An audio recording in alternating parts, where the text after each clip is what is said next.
That was lovely. So one explanation I want you to understand is I've told you this many times before, I use inexpensive equipment and I'm always in a kayak. So when you see a picture of, let's say, the eagle or those geese and the picture's going like this, that's because I'm using a small pocket Sony zoom. I'm usually anywhere from 100 to 400 yards away from this animal. And so when I zoom up and it's really close, if I move even a millimeter, it's going like this in your screen. So just so you understand, that's the price you pay to get to see these guys up close. A lot of these I wouldn't be able to get otherwise.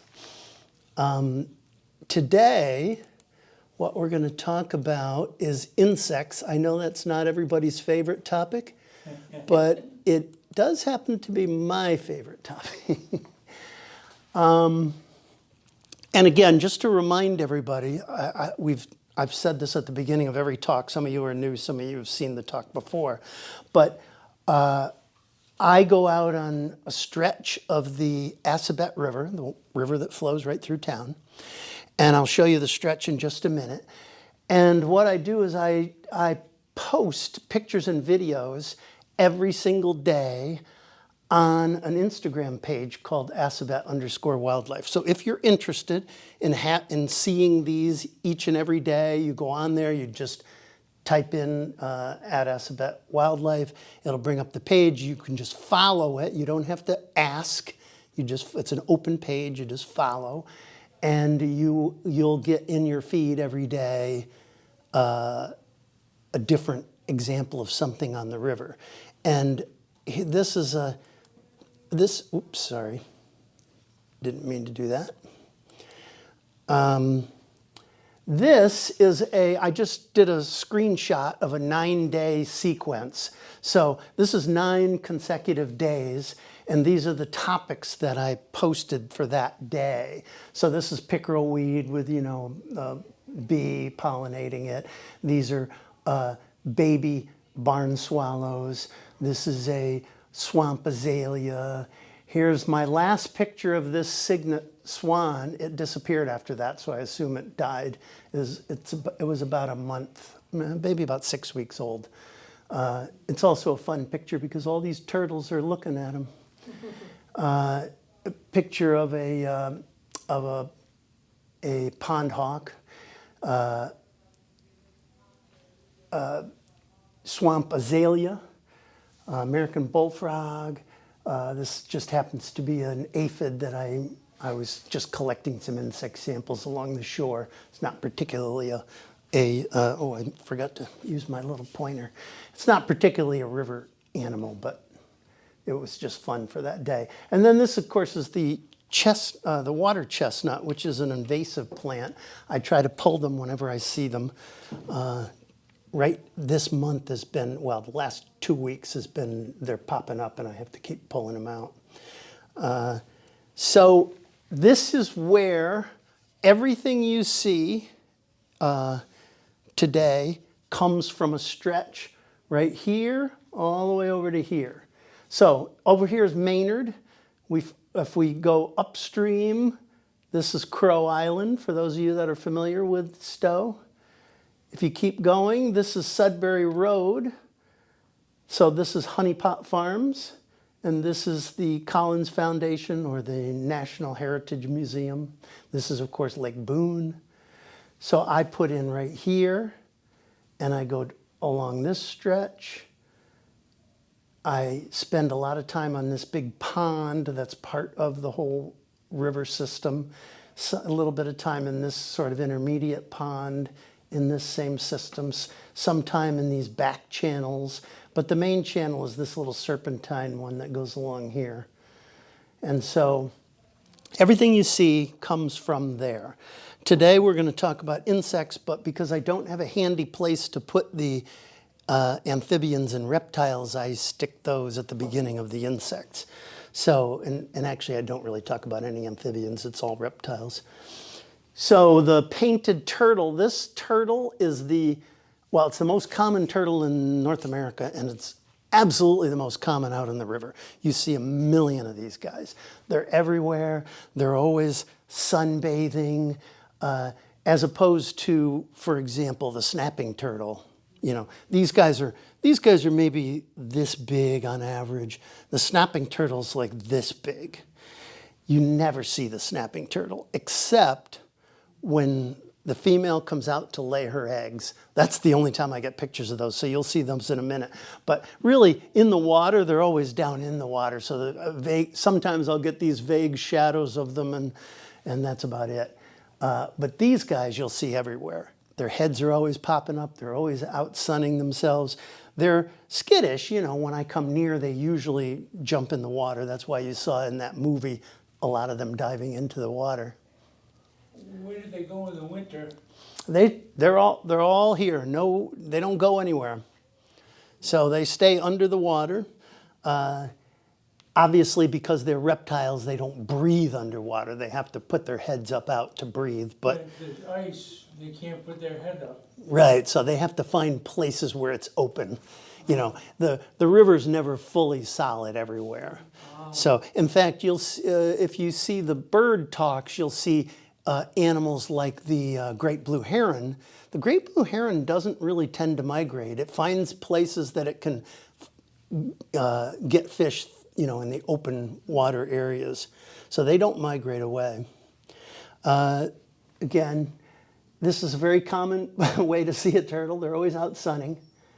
This particular guy is a pretty big one, as the painted turtles go. And this is very common to see them in large groups. You'll often see them, like if there's a muskrat mound, they'll just cover that as a way of sunning themselves. I don't know if there's anything else I wanted to talk about. So they do, in the winter, they do hibernate. So they do, you know, shut down the system so that they don't have to expend much energy. And then the other thing you'll find, so all of the turtles do this. When it's time to lay their eggs, they come out of the water and they usually go for higher ground. You'll usually see them going up some slope. A lot of times they'll get run over by cars because they'll come out and they'll be going across the road. And you'll actually see the eggs, like when they get squashed, you'll see the eggs out there all crushed and squashed.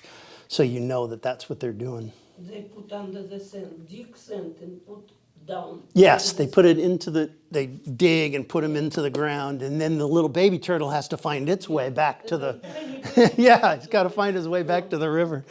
And there's that picture I was showing you before. Unfortunately, that swan died, but. Tiny, I saw from eggs, dig ground, and there soft ground was.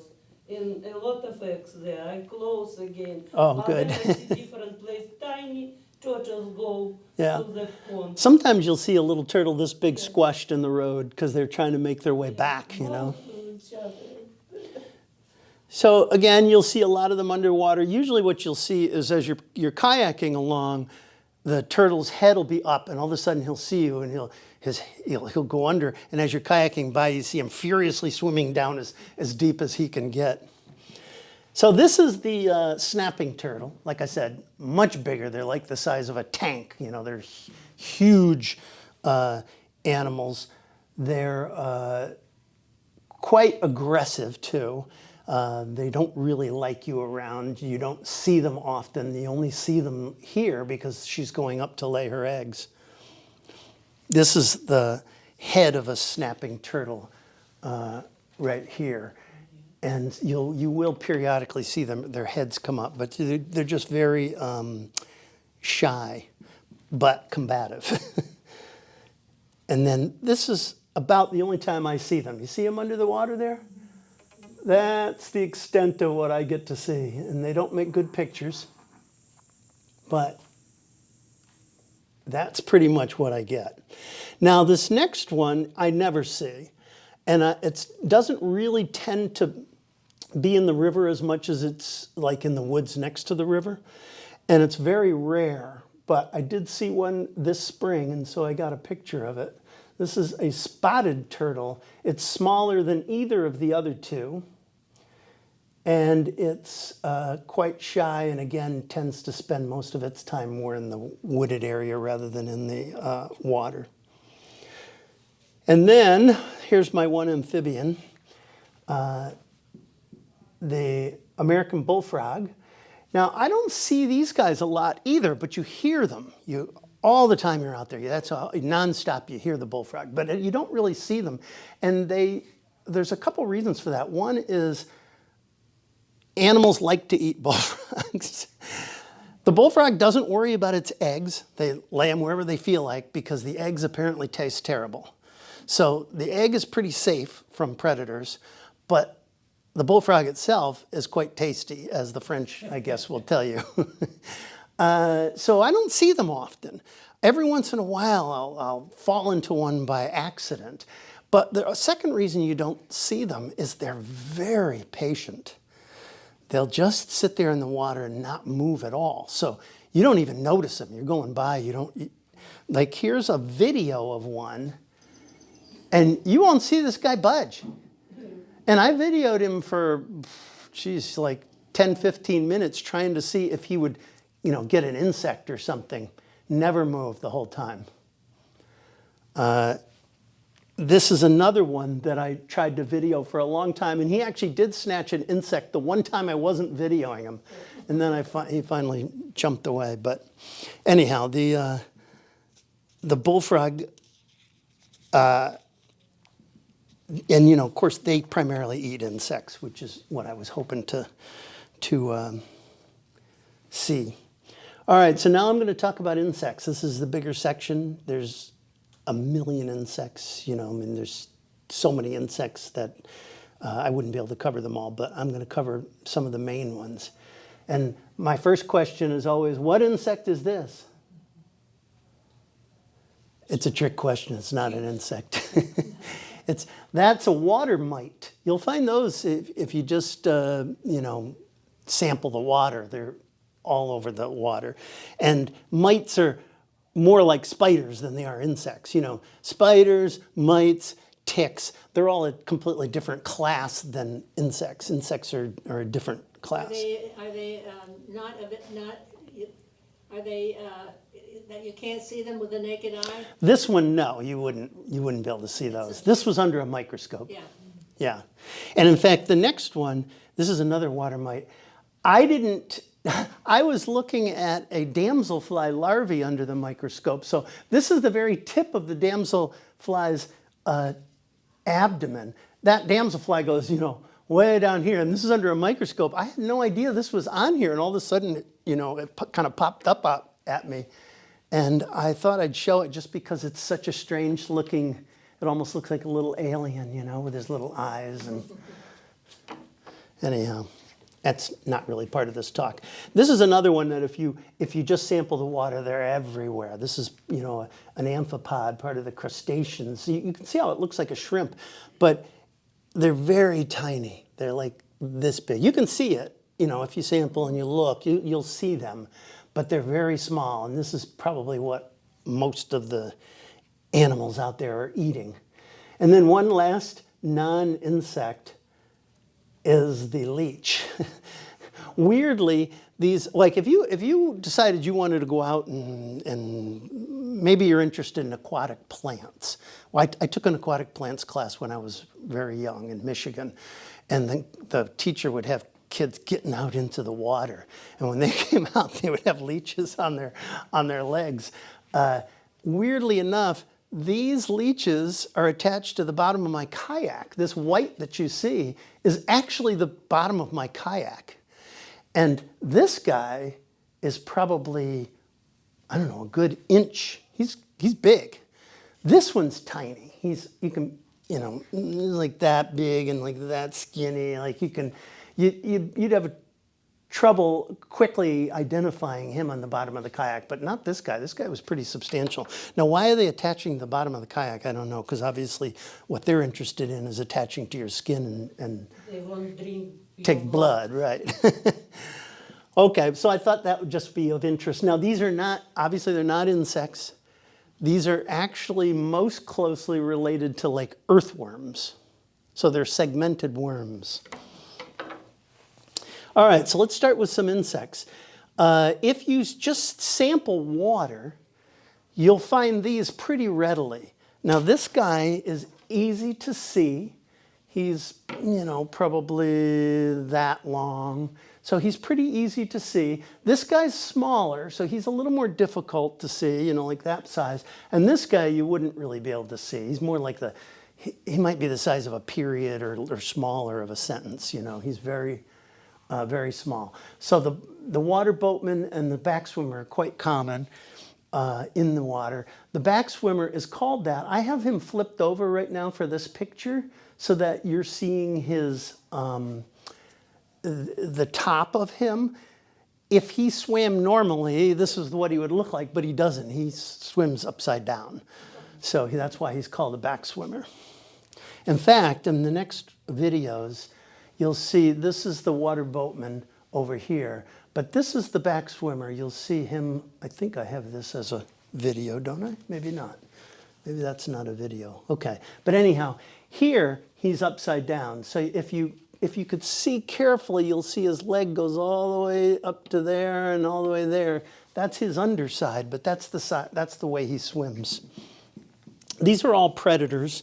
Also, most of these ones that I'm showing right now are interesting in that, all insects go through stages. So they have an egg, and then they have some like larval stage, maybe a nymph stage, but they go through stages and they metamorphosize to the final adult stage. Some of them, when they emerge from the egg, they just look like a little adult. That's what most of the ones I'm going to show you now are, but then later when we talk about, like, for example, dragonflies, the larvae don't look anything like the adult, whereas these do. Oh, there he is. He is swimming. So he's actually swimming on his back. Funny.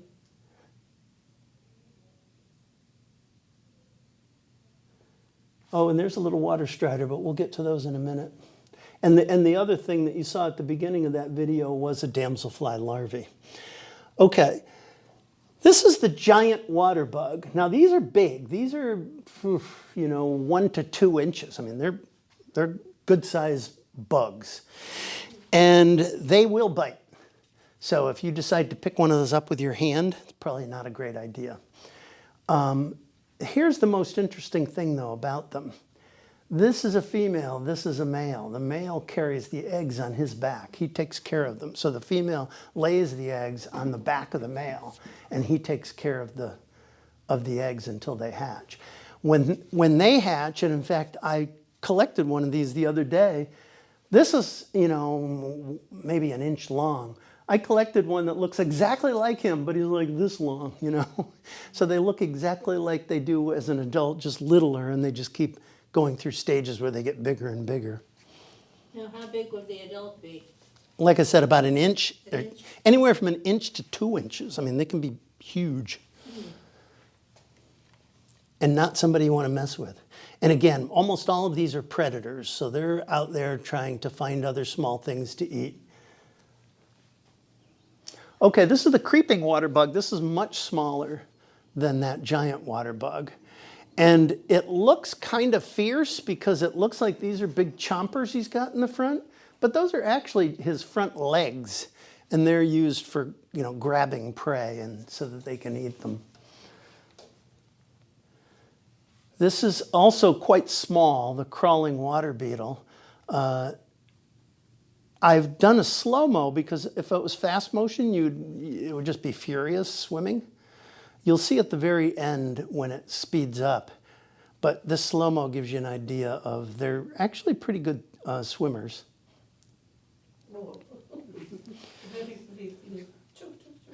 Now these are all of the adults.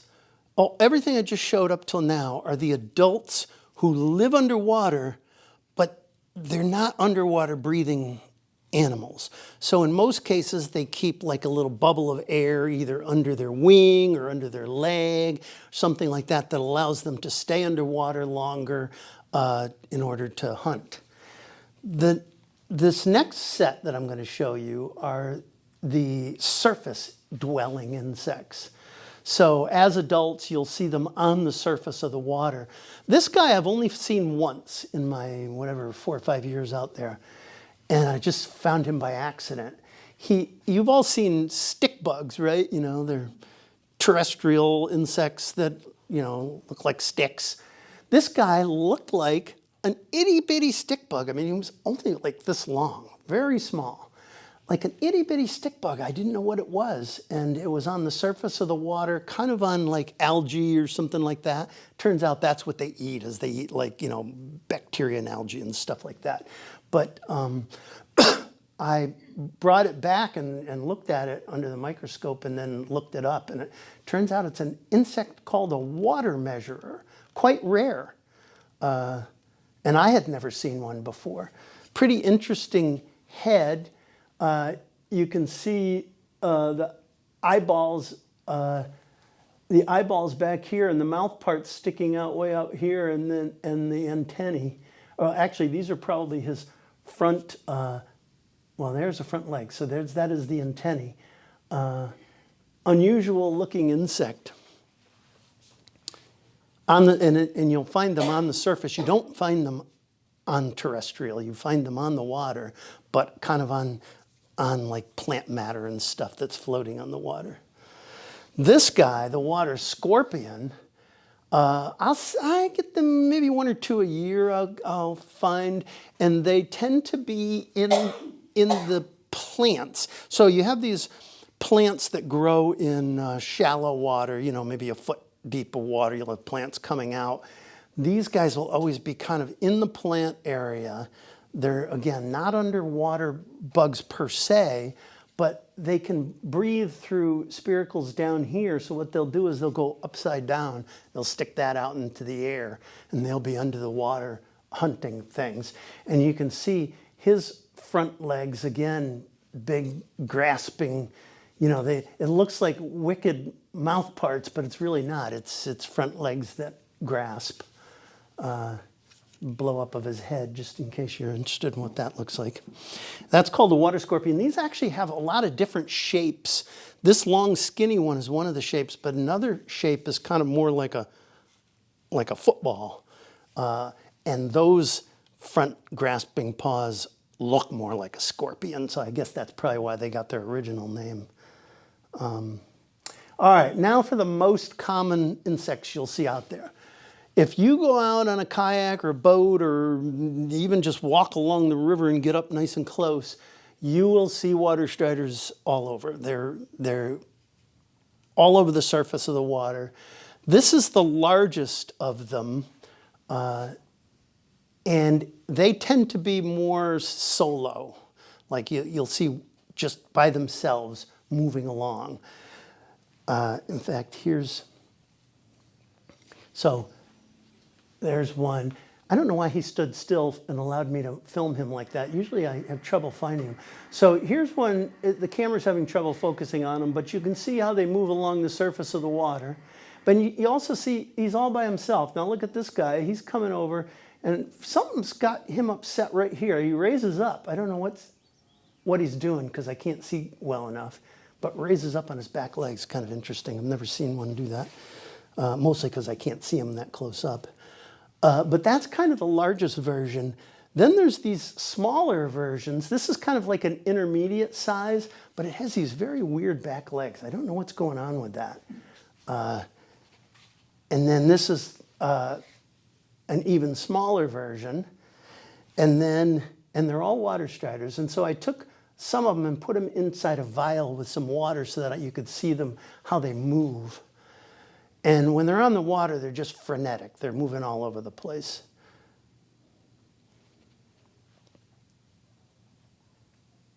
And I'll show you that in a second once we get past these close-ups.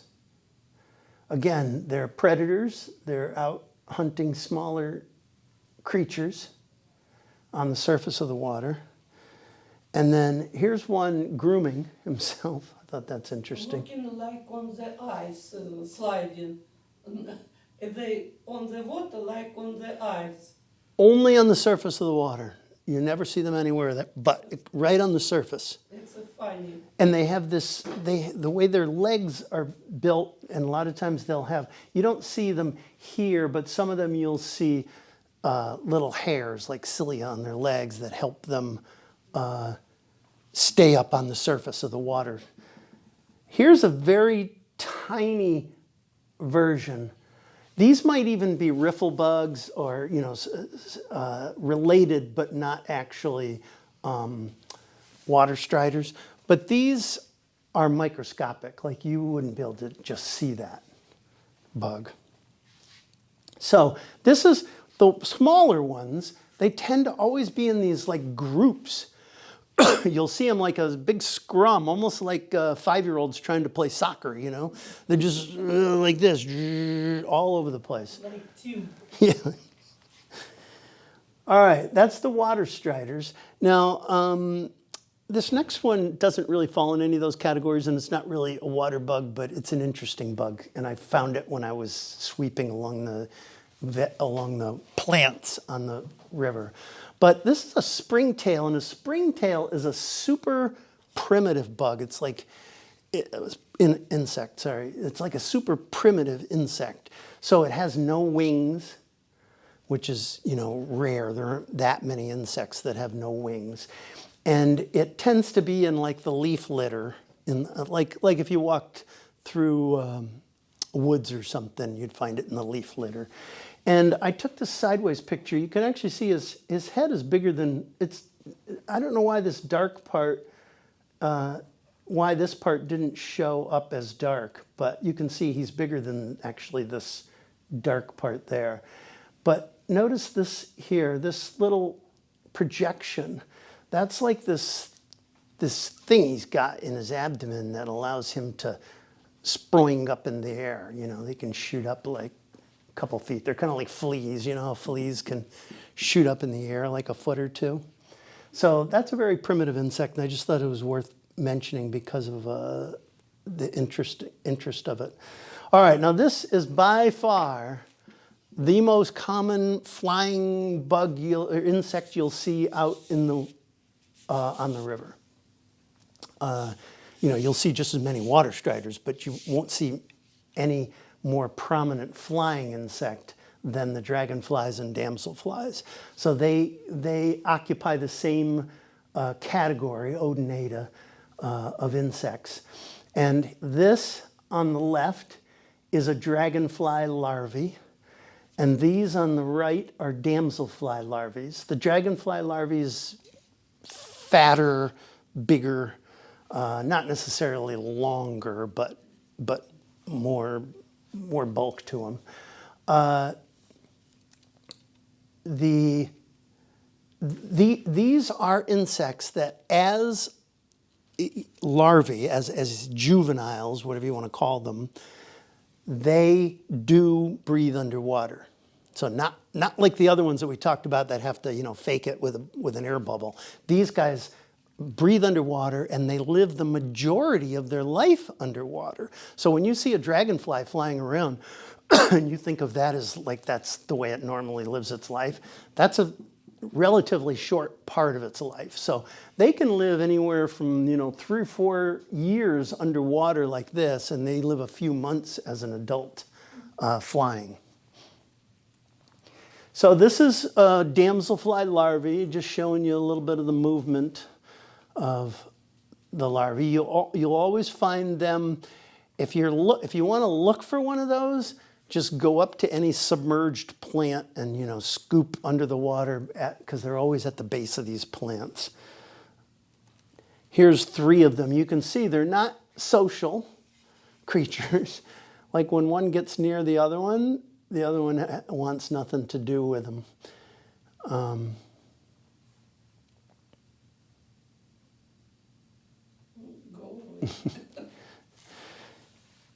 And here is an example. So I want to go back for a second. The one thing about the damselfly larvae is that these things sticking out of the end of its abdomen are actually its gills. So that's how it's breathing underwater, is with these little projections.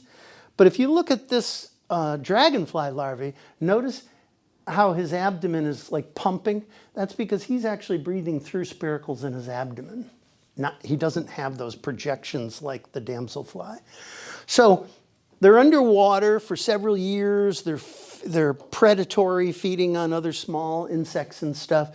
But then when it comes time to become an adult, what they do is they climb up out of the water, up the stem of one of the more prominent plants, typically on the river. That's usually like the arum or the pickerel weed. You'll see them. And this is what happens.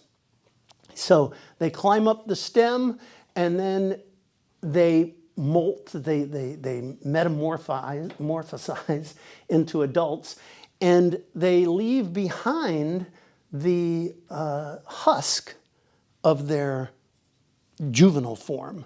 So this is not a live insect right here. This is just the dead husk. It's called an exuvia. You'll see those at certain times in the spring underneath the plants all the time. And then here you can see the dead husk on the right and the recently emerged dragonfly on the left. And he's so recent that you can see his wings aren't formed yet.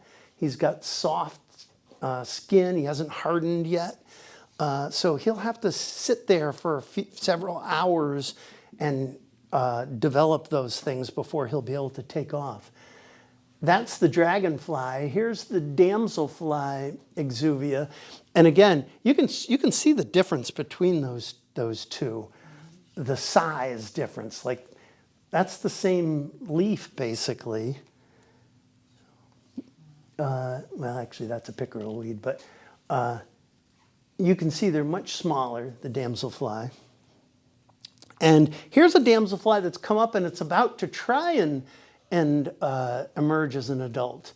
Like, this form of the damselfly should not be out in the air unless it's trying to become an adult. Otherwise, it would only want to be in the water. And you can see, I actually filmed this for quite some time, and it just continued to do the kind of motions you just saw. I think it's trying to stretch and get itself in a way that the adult can emerge out of that. And then here is a damselfly that's just emerged from an exuvia. You can see it's still soft. It has its wings pretty well developed, but it's still a soft. And as is this one. Now this one's able to fly, but it's still pretty soft and still developing. So there's two kinds of damselflies out there. One is called the broad wing and one is the narrow wing. The narrow wing is by far the more common, but the broad wings tend to be a little prettier. And this is my favorite damselfly, is that river jewel wing. Oh, the video's not playing. Let's see if we can. All right, I'll tell you what. I found a little trick.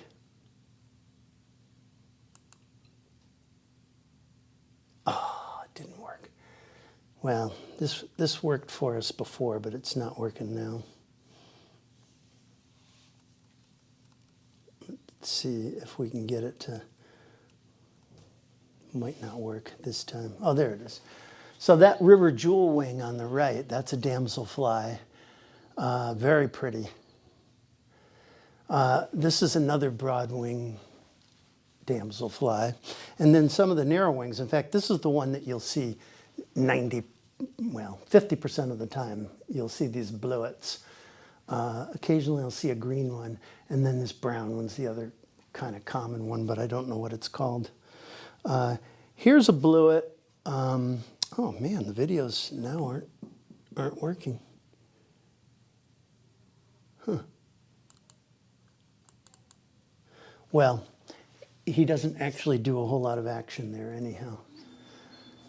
So here you'll see all the dragonflies and damselflies are very territorial. They spend a lot of their time chasing other dragonflies and damselflies away. And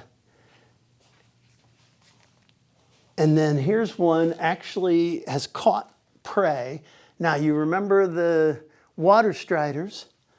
That's what it's caught.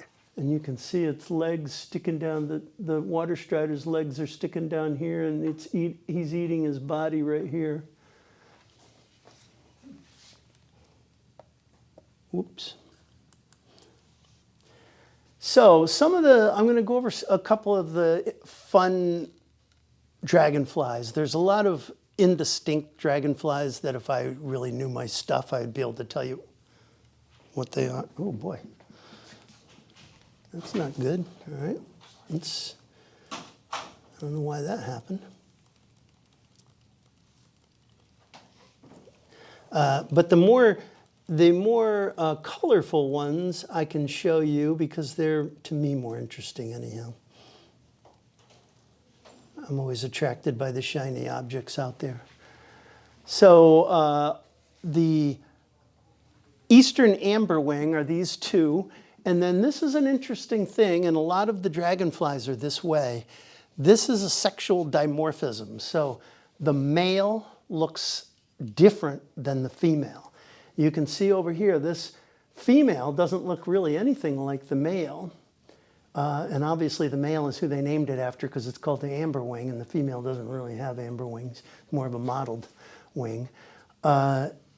This is the autumn meadowhawk.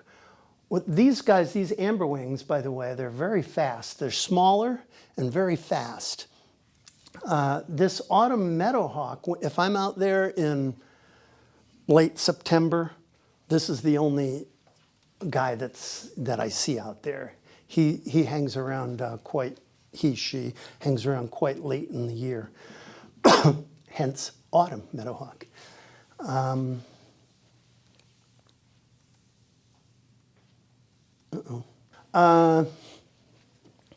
So this again is the amberwing on the left, and then the autumn meadowhawk on the right.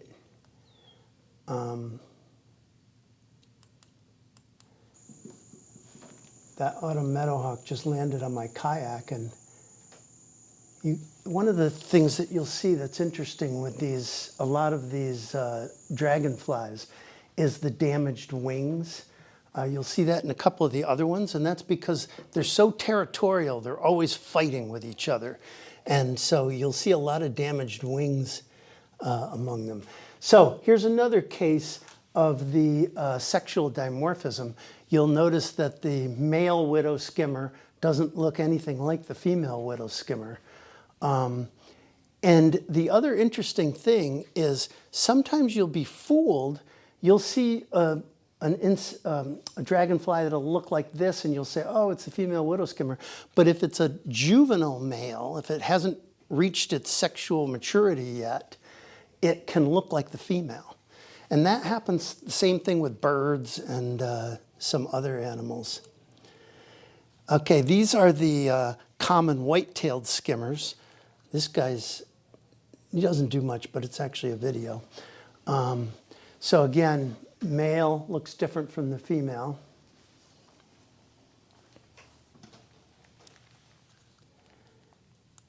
And then this might be one of the most common that you'll see out there.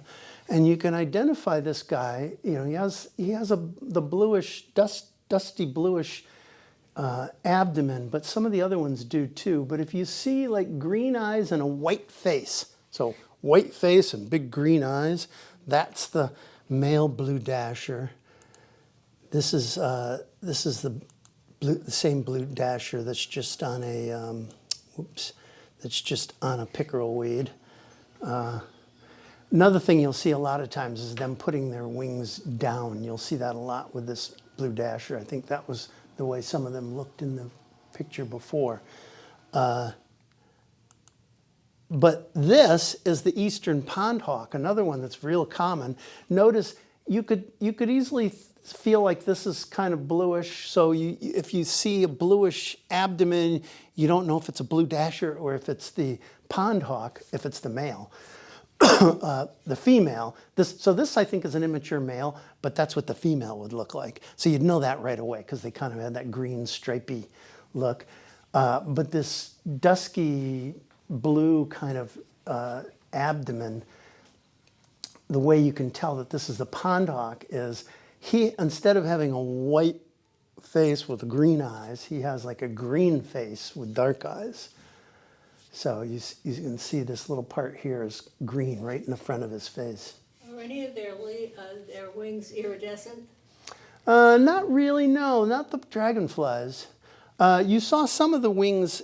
I guess you could sort of say that this one's a little, you know, it's not iridescent, but it's got a kind of it's a shocking color, sort of.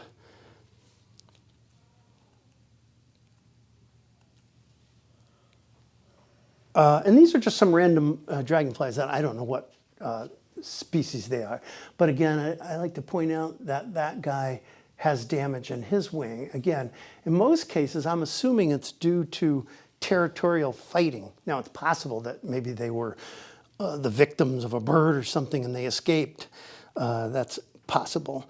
All right, I want to show you these for a reason. I was just having fun and putting dragonfly in slow-mo. And but the thing I want to show you is dragonflies are incredibly powerful, agile flyers. A dragonfly has the same body. I mean, it's smaller, but it has the same body it had 100 million years before dinosaurs. Wow. Dragonflies have been around that long in the same body shape because it is so efficient and such a killer machine. And one of the things about them is, and you can kind of see it here, but I'll put it in motion now, their wings operate independently. So it allows them to fly backwards, it allows them to change direction, it allows them to fly really fast. And if you look, you can see they're, well, kind of fast, but you can see that they don't move always in unison. They're like one wing sometimes will be moving in a different direction than its opposite wing.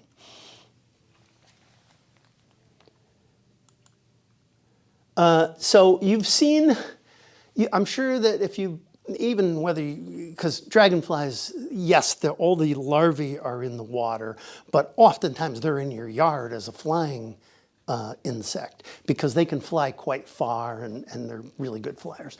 So you may see some activity, you know, even around your house without being on the river.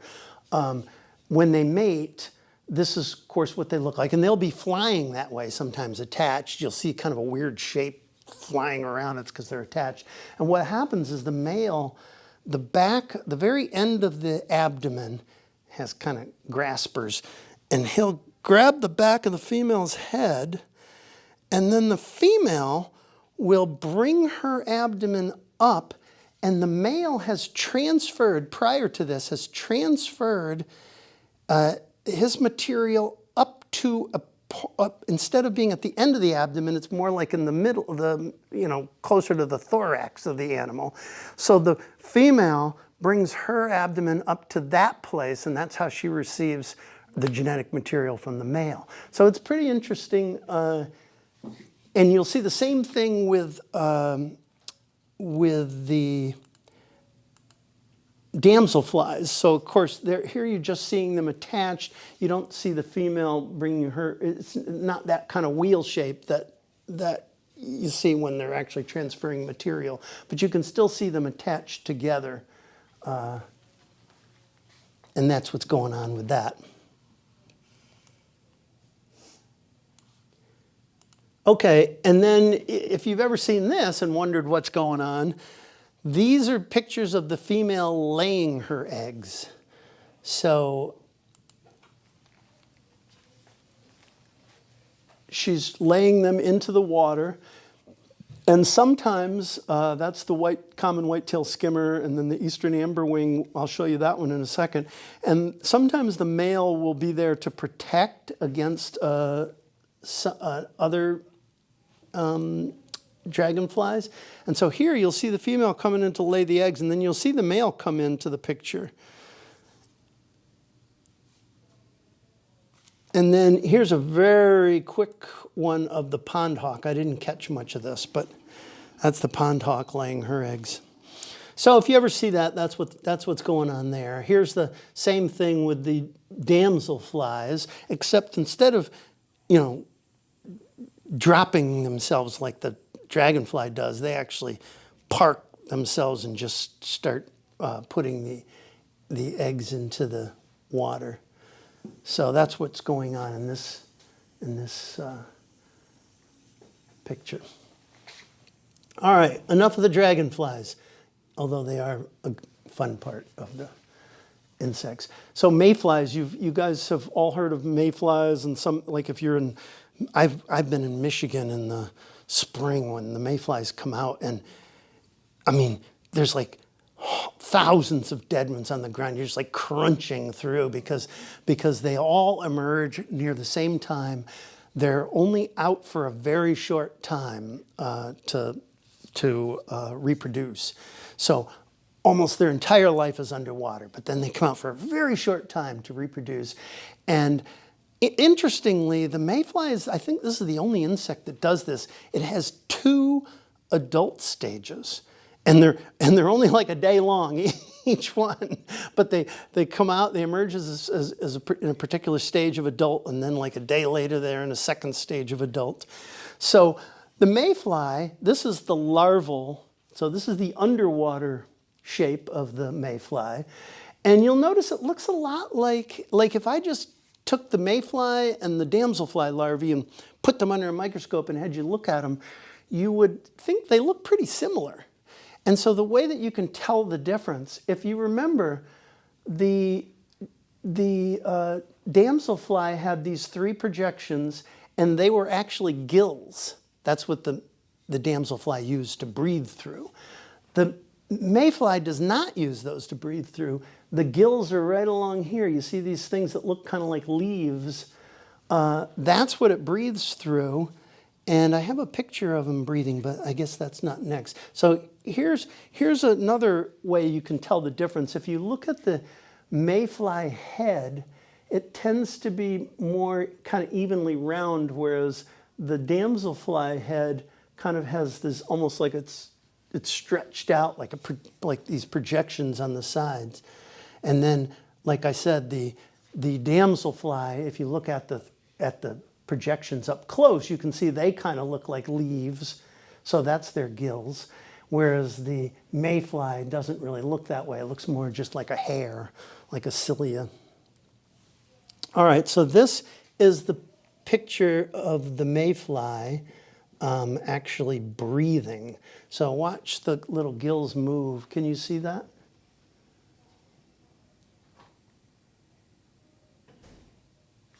So that's the mayfly breathing. So you're probably wondering, what does the adult mayfly look like? Here's one that landed on me and another one that was on the water. So that's what the adults look like. Like I said, they're only out for a short time, and then they die. Another common river insect, although they're not quite as common on the Assabet, maybe because the Assabet is slow, muddy kind of thing. And the larvae of the stonefly lives under stones, as you can imagine. And I've never actually found the larvae, but I find the adults early in the spring periodically. So that's what the adults look like. And here's what an adult looks like moving. Again, one that landed on me. They're pretty small, maybe, I don't know, maybe 3/4 of an inch. Another underwater insect is the caddisfly. So the caddisfly is interesting because almost all of the different types of caddisflies, they form a little tube that they live in underwater. And they form that by taking little grains of sand and gluing them together, and form this like tube. Now, when I'm making a big shape like this, but it's really like you barely see it. But here it is under a microscope. You see all those little grains of sand glued together? That's part of the tube of a caddisfly. So here's a caddisfly in its tube, the larvae. And there is one type of caddisfly, a very primitive type, that doesn't make a tube, and that's the larvae, and it's actually quite big. That's like an inch long, which is way bigger than most of the caddisflies you see. So what does a caddisfly adult look like? This is a caddisfly adult, and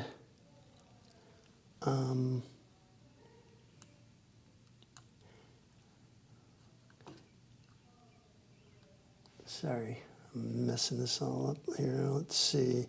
Here are a couple of caddisflies. Now the one on the left in particular is very tiny. That's a normal zipper here.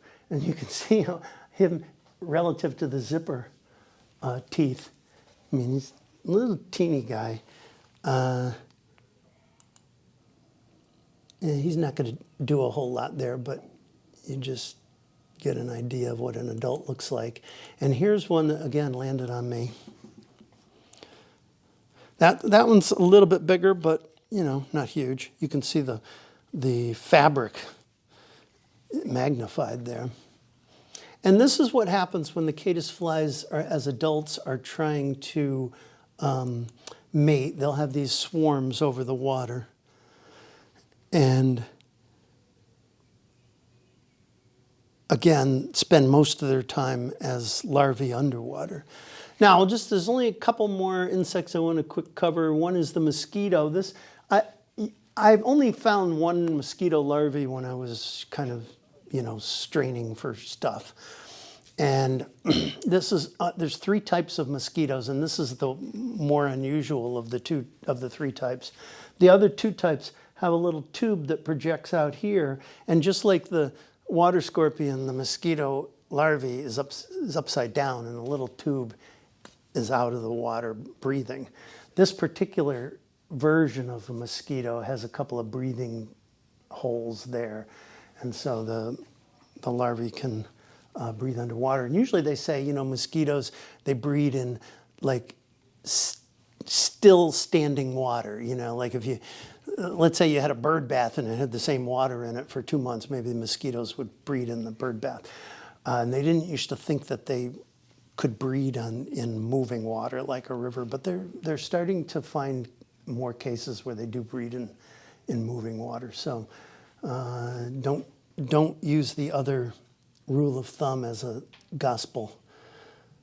And then this is very similar to the mosquito. So mosquitoes are related to like houseflies. They're most closely, like that's the type of insect they are, like a housefly, a mosquito, or a midge. They're all in this Diptera class. And the midge, as an underwater larvae, is this bloodworm.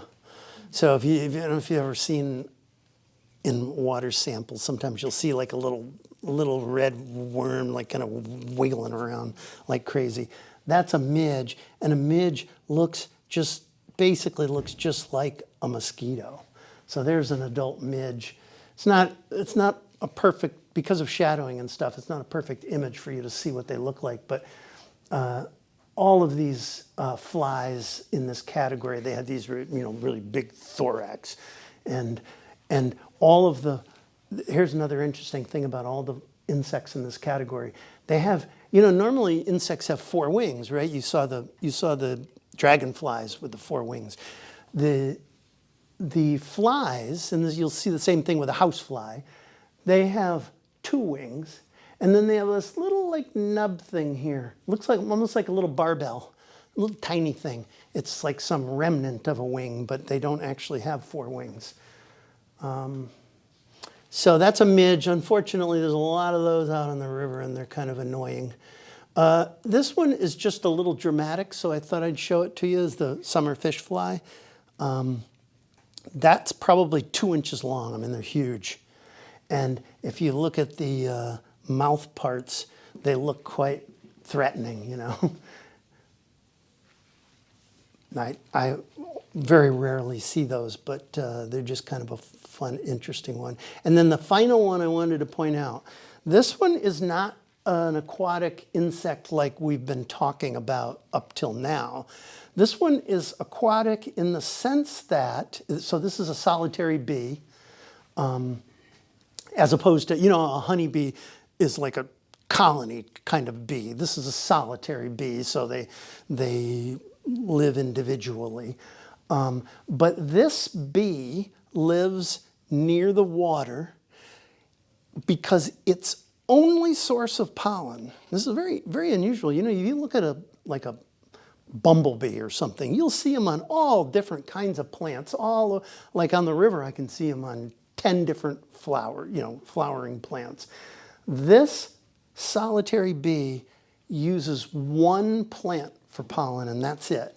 And that plant is the pickerelweed, which is all over the river, very common. It's probably the second most common plant you'll see out there. And here you'll see in some of these stop action, that's this Duphorea solitary bee. And here it is again going into the pickerelweed. And I have a little slow-mo movie where you just see dozens of these guys coming in. It might be small for you to see back there, but you'll start to see them flying in, and as it goes along, you'll see there's dozens of them. They're just constantly going through here. But I think that's quite unusual for an insect, a pollinating insect, to only use one kind of pollen. So they build their nests, well, they're not really a nest, they make burrows in the ground, but they do it near pickerelweeds. So there you go, that's all I got.